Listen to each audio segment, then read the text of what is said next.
everyone. I'm Scratch from Snake Eyes MTG, and today we're going to be presenting you another episode of Pioneering Modern. Today I'll be joined by my two good friends.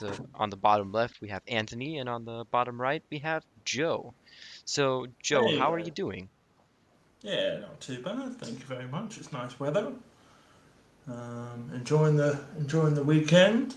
Um, Okay, and then we also have Anthony. How are you doing?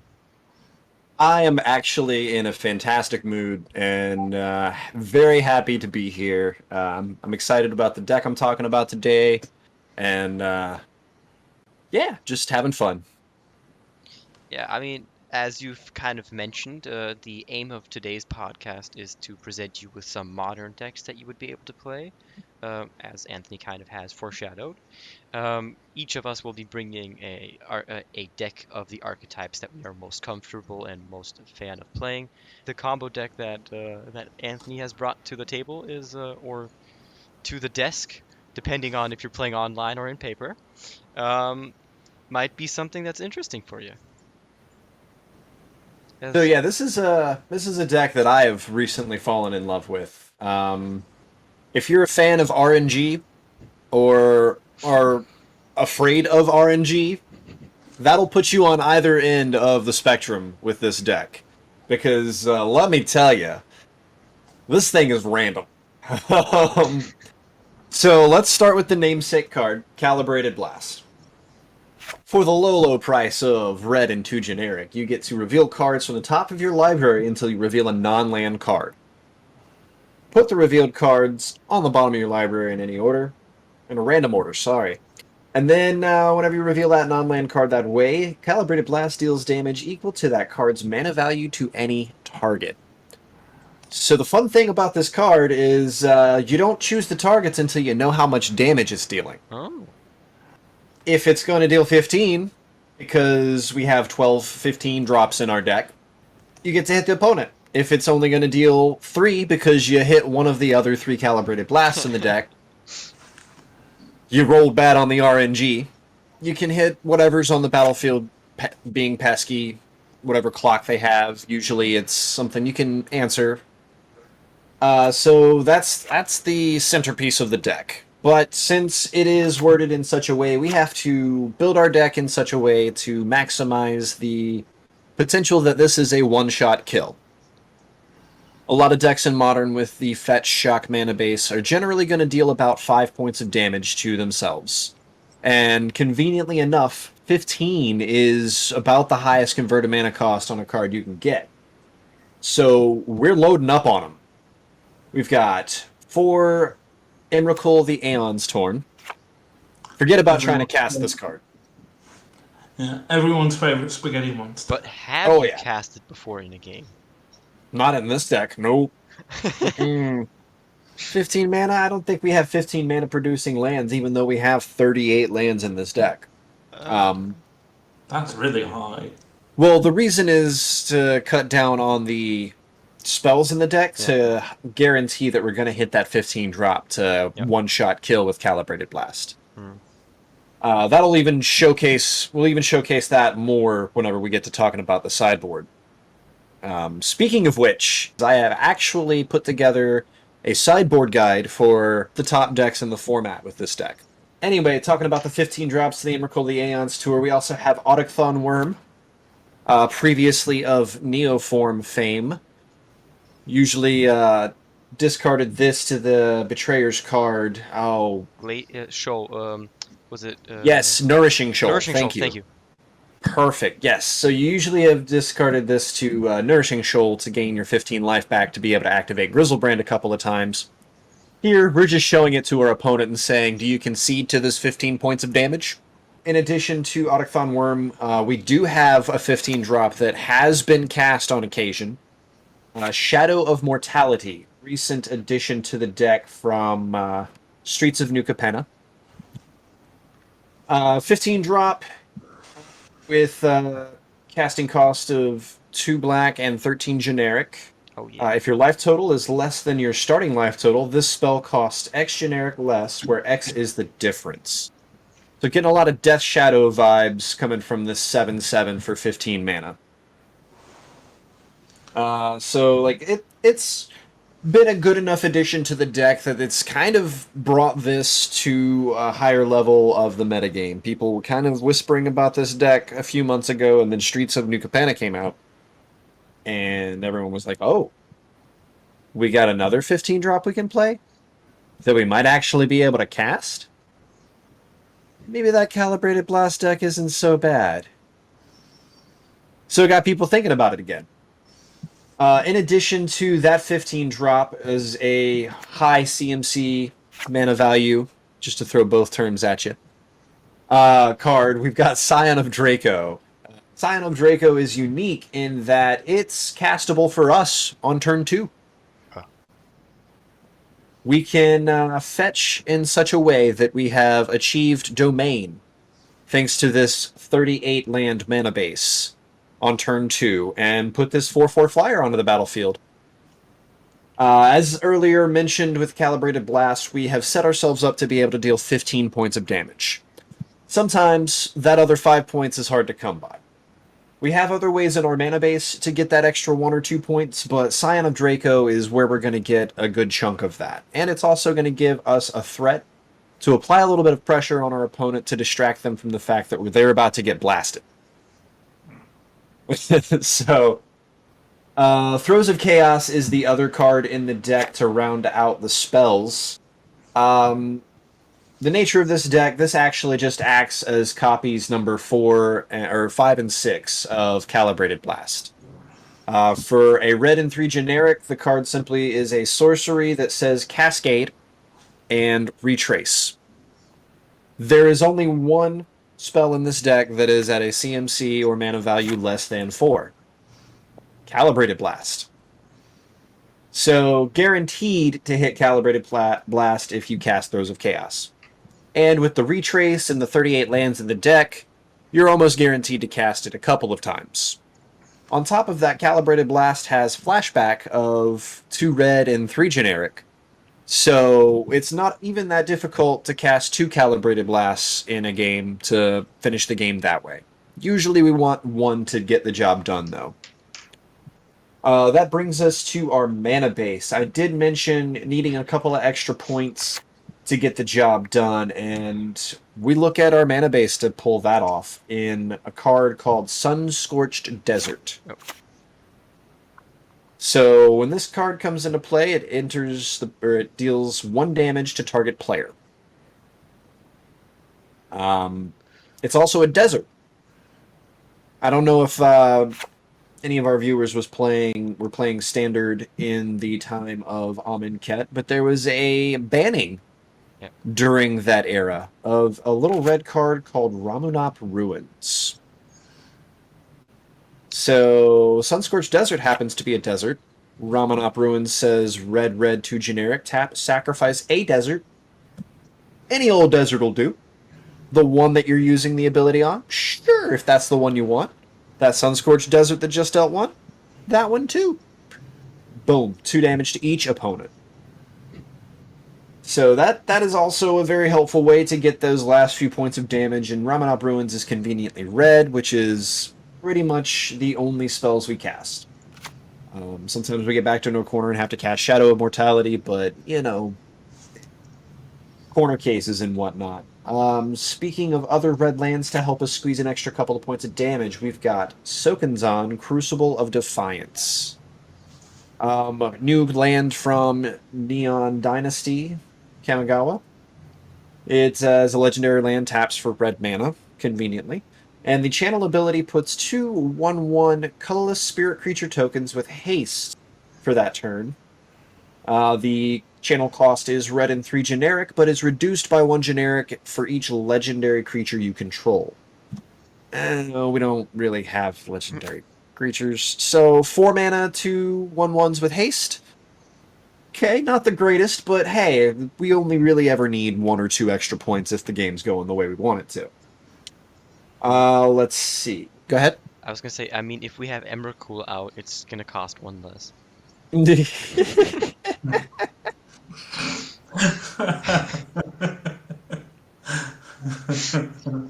Okay, you may continue. Oh goodness. And one or two extra points. It's got 15 power. Let's go. Hey, when I say fringe corner cases, Oh this. yeah. Oh yeah. That's the corner that we never put baby in.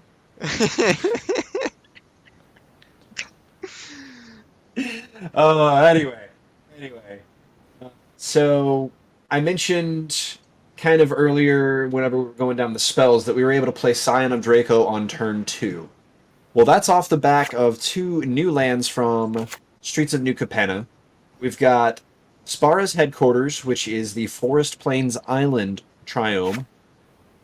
Basically, triple land, has all 3 land types, produces mana for all 3 of those colors, and has cycling 3. This one happens to be for the Bant Wedge. For those of us who played way back when. Oh, Jesus. It's shard. Uh-huh. Shards of Alara. Wedges is for cons. Yeah. Sorry. War flashback, helicopters, all of that. Anyway, the other triome we've got in the deck is Rephine's Tower, which is the Esper Wedge. Shard. Thank you. Shard. Yeah, Anyway, Rephine's Tower is the Esper Shard. So those are the 2 triomes chosen for this because of the shock lands that were chosen for the deck, which are 2 Blood Crypt and 1 Stomping Ground. Between the combination of one of these triomes and one of these shock lands, we can achieve all 5 basic land types, reducing the cost of Scion of Draco to 2 generic mana. So dropping a 4/4 with flying on turn 2 is pretty good. Pretty good. I mean, the Crashcade deck is trying to put 2 4/4s into play on turn 3, so feel like we're doing pretty good there. In addition to our backup main plan. In addition to all of that shenanigans, we've utilized our high land count for some toolbox sort of things, much the way Karn is a sideboard toolbox. We have this toolbox at our disposal. I'm going to run through a couple of different cards real quick. In that toolbox, we've got Beseju Who Endures, Beseju Who Shelters All. We have a single copy of Otawara Soaring City.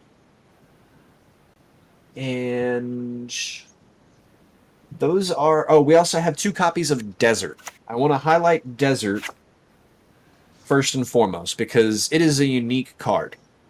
I told my roommate who hasn't been playing Magic much lately and actually is pretty much shifted playing to playing Pokemon, and I was like, yeah, this deck's got 2 deserts in it. He was like, wait, what? You mean that card from Time Spiral that was from Arabian Nights? I was like, yeah, it kills Ragavan and Darcy. He was like, oh my god, you're right. So, surprise, Arabian Nights cards relevant in Modern. It's interesting to see Beseju Shelters All as well. Beseju Who Shelters All That's is for an control. MVP. That card... Oh, we'll talk about that card when we get into the sideboard guide, because MVP right now in this format. Forces. Oh my goodness. Forces, there's so many counter spells coming from so many different decks in so many different directions, especially post-board. Okay. MVP. Beseju Who Endures, everybody's got it in their deck at this point. If you're playing green, having a main deck disenchant is just a good idea. I don't know why you're not playing at least 1 copy of this if you have room in the mana base for it. Luckily, since we've got so many lands, we've got 2. We also are playing the single copy of Otawara. This is also a sort of utility catch-all. Prolong the clock so that we get our time. Deal with that pesky permanent, like Leyline of Sanctity, that's keeping us from Calibrated Blasting our opponent. Kind of just that catch-all. Then we've got our fetch lands to help us get to our Scion of Draco, and the last card I want to talk about is Gemstone Caverns. So Gemstone Caverns is a special kind of card. It's amazing when you're on the draw. It's absolute garbage when you're on the play. So it is a great card to push a combo deck to that next turn whenever it really needs to.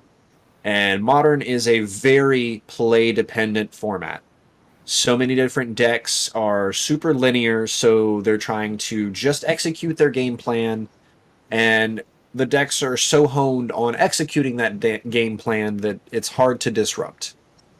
So a lot of decks just opt to go faster. Gemstone Caverns helps with that. If it's in your opening hand and you're not playing first, you may begin the game with Gemstone Caverns in play with a luck counter on it.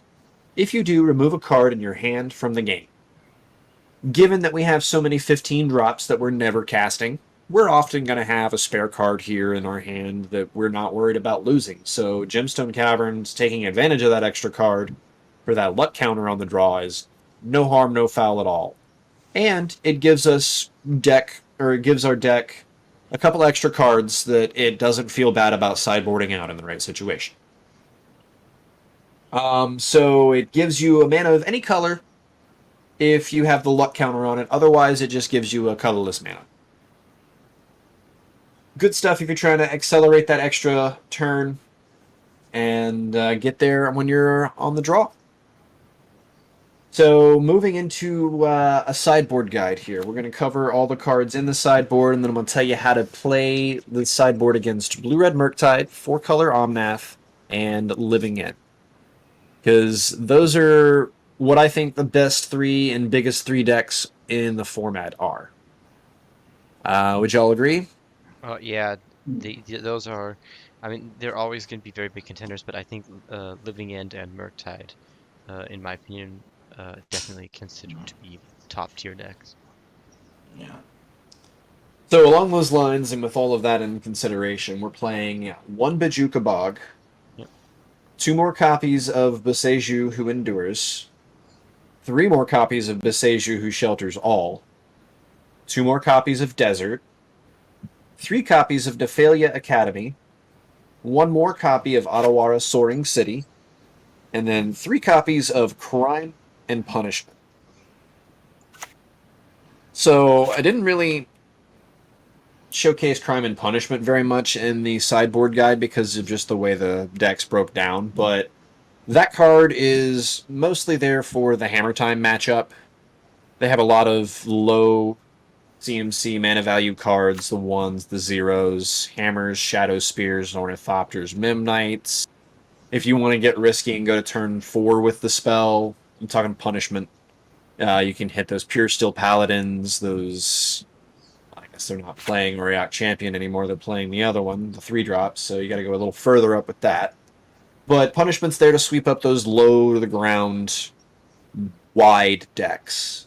But that isn't really mentioned in the sideboard guides here because Living End, Omnath, and Murktide each have a different game plan.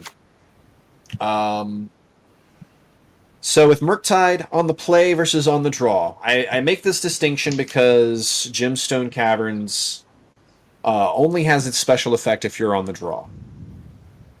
So what comes out versus what comes in changes. It's similar, but drastic enough that it needs to be mentioned. I don't really change what comes in, but since it is with the Gemstone Caverns, the nature of that, I have to change what comes out versus on the draw. So against the Murktide deck, I want to bring that Boseiju Who Shelters All count all the way up. Bring that up to 4. They have so many counter spells that we really need to guarantee that our Calibrated Blast is going to resolve. Trying to play their game and get into a counter war isn't the answer, especially with this deck, because that puts cards into our deck that we're going to cascade into with our Calibrated Blast, reducing the odds that we're going to one-shot them. So we have to play lands, and Boseiju Who Shelters All is just top tier, let my spell resolve. Then we also bring in the 2 deserts because we're trying to kill those Dragon's Rage Channelers and those Ragavans. They get to land once, but once and done. We bring in the Otawara and we bring in the Bajuka Bog, and those are both in response to the Murktides, the Murktide regions. Otawara bouncing it, getting it off the battlefield once they've invested their graveyard into it, or Bajuka Bog just clearing out that graveyard before they get the opportunity to invest in it. So that's what I'm bringing in. Sorry? It also gets Delirium, the Bajuka Bog, which is a very good thing that decreases the clock that the Darcy's can provide. Absolutely, and once you bring those back down to that 1/1, if we still have that desert, clean that up. So, like I said, mentioning on the draw versus on the play, what comes out changes. We're on the play, we're going to take out those Gemstone Caverns. Get those out of there. Those are colorless lands that you don't necessarily need. And Murktide is a deck that likes to fetch and shock pretty regularly. So I feel a little safer as far as pulling Sunscorched Desert out of the deck as the way to fill out the rest of the sideboard. On the draw, however, we got to make some different choices to try to get that Gemstone Caverns to power us out early. So I'm cutting the 2 Boseiju Who Endures, the 4 Sunscorched Desert, and a Ramanop Ruins. Again, the Sunscorched Desert and the Ramanop Ruins are there to kind of get that extra 3-4 points of damage whenever their opponent isn't fetching and shocking and hurting themselves a whole lot. And cutting the Boseiju Who Endures on the draw. They don't really have a whole lot of artifacts or enchantments that they're relying on in this matchup. I don't think they're going to bring in Leyline of Sanctity in their board anytime soon. And there are not a whole lot of non-basic lands that they're toting that Boseiju wants to target. So that can come out to make room. As far as cards in that matchup that you want to be aware of, they do bring in extra counter magic against us in the form of Flusterstorm. And if you're not prepared for it, they can cut off some of our special lands with Blood Moon or Magus of the Moon. But since our main spell is red, we aren't really concerned overly about that. We can still flash back and cast our Calibrated Blast in our Throes of Chaos to get to the point. That does cut us off of Shadow of Mortality or Scion of Draco, turning all of our non-basics into just mountains. But we can still get Plan A done. But I'm not like I don't think that the Murktide player is going to bring Blood Moon or Magus of the Moon in against us with the Calibrated Blast. Since our combo is mainly red, I'm not confident that that's something that they want to. Also, one very important distinction there is, even if someone has Blood Moon in their deck, you're not guaranteed to have it in your opening hand every single game. Yep. Unless you're me. Well, yeah. Could we play 20 lands, more than 20 lands in the average deck in Magic, and we still all experience no landers. So, yep. let that be a signal of because it's in the deck 4 times does not mean, it could most of the time Blood Moon is just a 2 of in these kinds of decks. Yeah. I wouldn't be too careful. Yeah. But I cannot stress enough how important Who Shelters All is in this matchup. Making sure you even... It's so important that you should probably mulligan to it. Yeah, makes sense. They are just uniquely cornered in this format right now to be able to produce a relatively fast clock in addition to being able to disrupt what the opponents are doing in response to that. So being able to have that Boseiju Who Shelters All to get through that is super important. But that's how I would sideboard Calibrated Blast against Murktide. Moving on to, I guess, the other counterspell deck here, Living End. Well, turns out most of these decks have counterspells in them. Yeah. It's part of the plague of free spells currently, is Force of Negation being one of those free spells. Anyone who's playing any blue is like, you know what, I want something for free. I am starting to feel like there's a theme of if you're not playing blue, you're doing modern wrong. No, I think the bigger theme is actually if you're paying more than 2 mana for a spell, you're doing it wrong. Yeah, I think that's one of the things that Luris being legal kind of exposed about the format is that we were already incentivized to have such a low mana value curve that Lurrus just rewarded us for it. I mean, look at it. Like most decks, like a bunch of other companions, like let's say Gyruda, I think the of depth, Mhm. the all has to be even mana costs. It's an actual stretch for some decks to make sure that all their spells would be even, or that all their spells would be greater CMC 3 or greater. I forgot what that one is, but or like Lutri, where every spell could only be in there once. And Yep. those really stretch the deck. Lurrus was a free card. Mm-hmm. Yeah. Yep. There's one sideboard slot, and like you And get no rewarded for Kolaghan's making your commands. deck better. Yeah. And no Kolaghan's. Oh no, you could play them because it was just permanence. Yep. Yeah. Cards Just busted. cards busted. Thank goodness it's gone. Yeah. So yeah, I'm going to talk about Living End and how to beat it now. Again, on the play versus on the draw, I'm bringing in the same cards, but what comes out is slightly different. In the Living End matchup, I want those Nephalia Academies that I didn't talk about earlier, but I will talk about here in just a second once we get through the inn. We've got those 3 Boseiju who shelters all, we've got 2 Boseiju who endures, and 1 Bojuka Bog. Yep. So, the Nephalia Academy I really like, especially moving forward as a deck like Grixis Death Shadow comes back into the forefront, because I'm hearing whispers about it being one of the decks to look at in the next couple of weeks.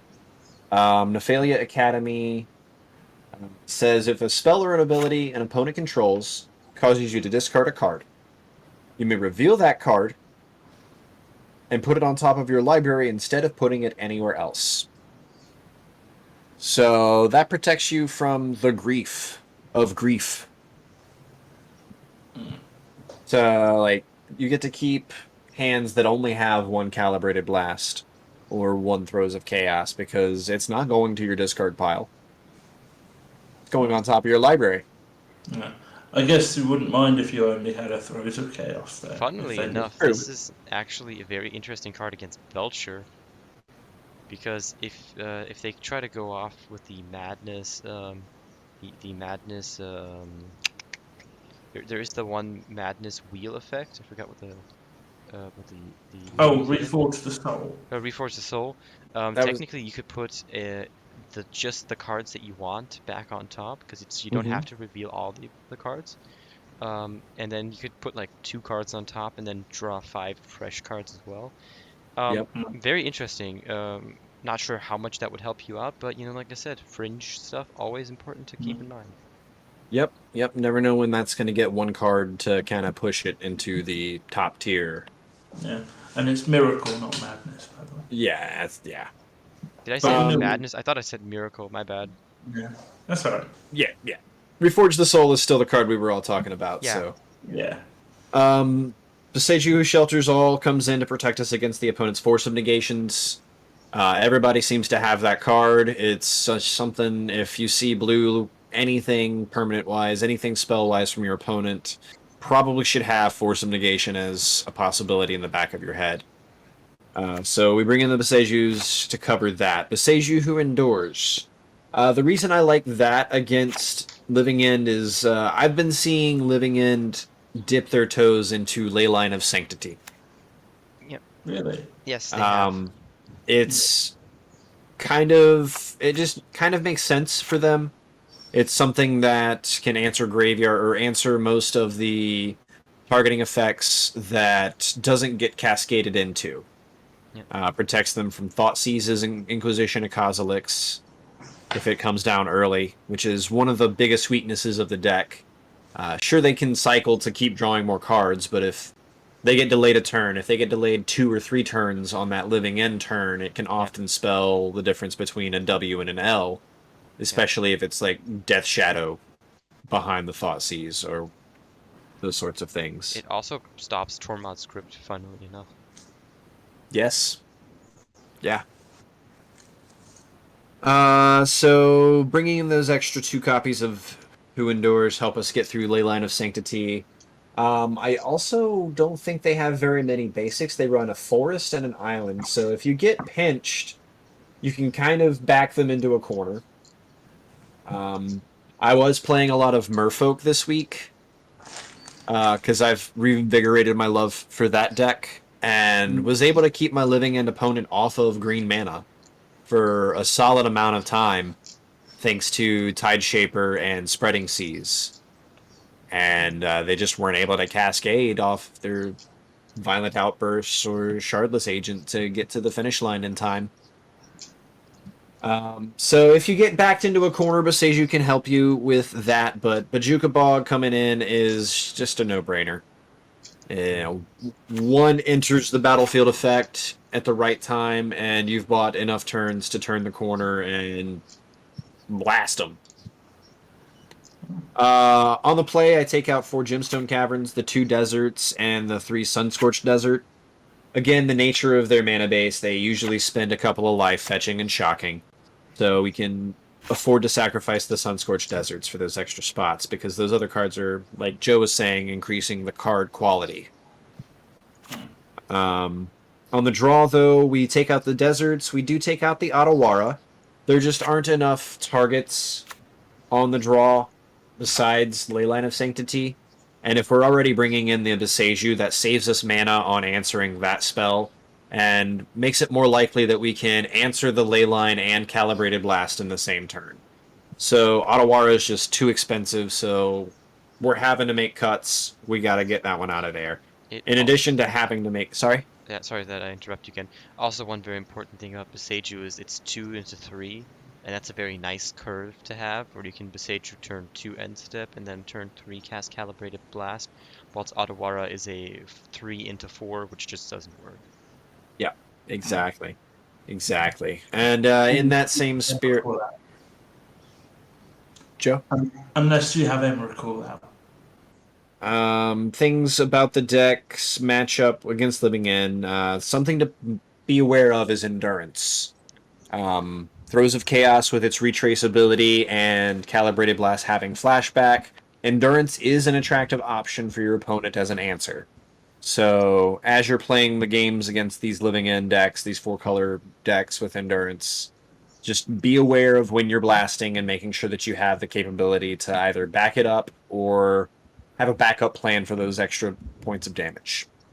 And the last matchup we're going to talk about with Calibrated Blast today is the 4-color Money Pile. Same sort of story with the Murktide and the Living End Sideboard Guide. What I'm bringing in is not changing. What I'm taking out is changing depending on the play versus the draw. So we're bringing in 3 Boseiju who shelters all because 4-color is Force of Negation doing that thing still. Counterspell? Yep, it also has the counter spells, so we want to make sure that we're resolving our Calibrated Blast. So Boseiju who shelters all makes that happen. Boseiju who endures. So their mana base is pretty flimsy. Anytime that I can blow up a shock land with an abundant growth on it, I feel pretty good. Or blow it up in response to the abundant growth. Turns what could be a 5-color mana source into a basic land. No, it's a basic land type. They could fetch Shitron. Well... Yeah, honestly, you can go back and forth on the Boseiju who endures. It depends on what you see out of your opponent's sideboard. Sometimes they play Leyline, sometimes they don't. Sometimes they have various other ways to interact with what you're doing that you might need to get rid of. So that's all a gut call. However, Otawara Soaring City is a +1 coming in because you need to buy that extra turn. You just have to. And it gets around to Fairy Time Raveler. You're not casting a spell, you're activating abilities. So getting that Omnath off the battlefield for a turn so they can't really abuse the fetch land problems with it. So those are the cards that are coming in. Cards that are coming out again. We got those Gemstone Caverns if we're on the play. We got Sunscorched Deserts. Because again, 4 colors, they're going to be shocking. They're going to be fetching. That's just how their mana base works. Abundant Growth does what it can to do some lifting, but it can only do so much. So they're going to take a good 5, sometimes even 6 points of damage for us, and that's going to make our life so much easier. So the Sunscorched Deserts can come out. Same with on the draw, we just go ahead and cut all of the Sunscorched Deserts. And depending on the build of the 4-colored deck, some decks I've been seeing have play Ragavan. Most of them don't. If you don't see Ragavan, then you can feel comfortable cutting Desert. If you do see Ragavan, you should probably cut Boseiju indoors and not bring that card in instead. So that'll give you enough, or should give you a good chunk of answers for those cards. Yep. Post-board cards I want to talk about. Meddling Mage. That card is a nightmare. Is that played in full color? I didn't realize. They can play anything. They can play just about, yeah. That's why the card is so busted. Is they play no matter what they want. Mm-hmm. If it's not black, they can play it. And even the black cards like Leyline of the Void and Surgical Extraction, I mean, they can play that. Well, it's actually just a really good answer to Calibrated Blast. Yeah. And like besides Leyline of Sanctity, there's not really a whole lot of answers. And if you're a Urian deck that's playing Eladamri's Call, you kind of want to err on the side of using creatures as your answers so that you can tutor them up. So that sets the path right there for Meddling Mage, making that second Otawara coming in from the sideboard even more important, because that's our answer. That's it. Like, maybe we can sneak some damage in, maybe we back them into a corner where they attack and we can Sokens on some tokens that can double block and trade, but like... Desert. Whoa. That doesn't sound good. That sounds like we're in a tight spot. If it's late game enough, you might be able to start going all the way up to 15 mana and cast Emrakul. So there are games where you got to make sure you have your second black mana source, so you can play Shadows. Shadow of Mortality being a 7/7 against that deck is a sizable body, getting in front of most of their 3/3s, their 4/4s. So you just got to do what you can in that matchup and try to force the Calibrated Blast through the Force of Negation quickly enough that they haven't established board position. Omnath pushes that even further back with the gaining 4 life. How do you find the matchup? Do you find it tough? I mean, by the sound of it, it sounds tough, but like, is Meddling Mage just one of those gotcha kind of cards? Or yeah, Meddling Mage. So with Modern being such a format, it super wide. Like, Humans hasn't really been seen as a player in the format in a while now. So Meddling Mage is like, at this point, I would feel comfortable saying it's an under the radar sideboard answer. Oh yeah, it's a very good so. Most people wouldn't expect it, but these 4-color Omnath decks know that they have a couple of cards that they have to answer, or they're going to lose. Calibrated Blast being one of them. So it's not a terrible matchup. It's actually a relatively good matchup, but they have to not have Force of Negation, essentially. Unless you have Boseiju. Unless I have the Boseiju. Good stuff. Good stuff. Well, I'm pretty much wrapped up. I think the last point I wanted to make is that some people are playing the new Hearse in the sideboard of 4-color as a way to kind of nitpick graveyards while also providing an eventually sizable threat. So, something to kind of be aware of. Nothing too crazy. I can kind of pick those throws of chaos and those Calibrated Blasts out of the graveyard, but other than that, not really a big worry. So I'm not super scared of the matchup, but hopefully with this sideboard guide on those 3 matchups, y'all will be more prepared when you're playing Calibrated Blast.